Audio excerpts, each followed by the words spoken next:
तो स्वागत है आज की मेरी शॉर्ट क्लास में। आज की शॉर्ट क्लास में हम देखने वाले हैं प्राचीन इतिहास का एक और टॉपिक जिसका नाम है वैदिक काल।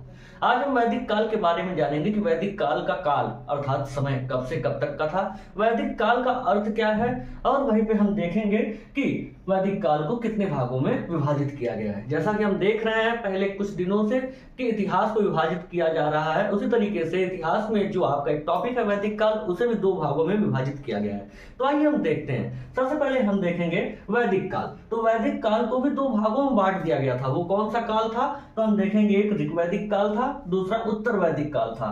ऋग्वैदिक काल के बारे में बात करें तो ऋग्वैदिक काल 1500 ईसा पूर्व से लेकर के 1000 ईसा पूर्व तक का था। अर्थात हम कह सकते हैं प्रभु ईसा मसीह के पैदा होने के 1500 साल पहले की बातें हो रही हैं। ठीक, अब वहीं पे हम देख रहे हैं उत्तर वैदिक काल के बारे में। तो उत्तर वैदिक काल 1000 ईसा पूर्व से लेकर के 600 ईसा पूर्व तक का था।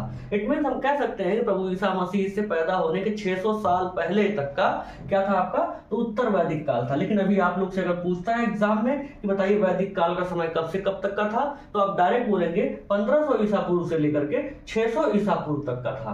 ठीक है, अब हम जानते हैं कि वैदिक काल किसे कहते हैं। तो सबसे पहले ये जान लेते हैं कि वैदिक काल यानी कि वैदिक काल वह काल था जहां हमें वेदों का ज्ञान प्राप्त हुआ। अब वेदों के बारे में आप जानते हैं कि हमारे हिंदू धर्म में 4 तरीके के वेद हैं, यानी 4 प्रकार के वेद हैं। वो कौन कौन से हैं तो उसके बारे में हम देख लेते हैं। तो सबसे पहले आपका आता है ऋग्वेद, सामवेद, अथर्ववेद और यजुर्वेद। तो आज की शॉर्ट वीडियो यहीं तक। मिलते हैं हम आप लोग से नेक्स्ट क्लास में, तब तक के लिए राधे राधे।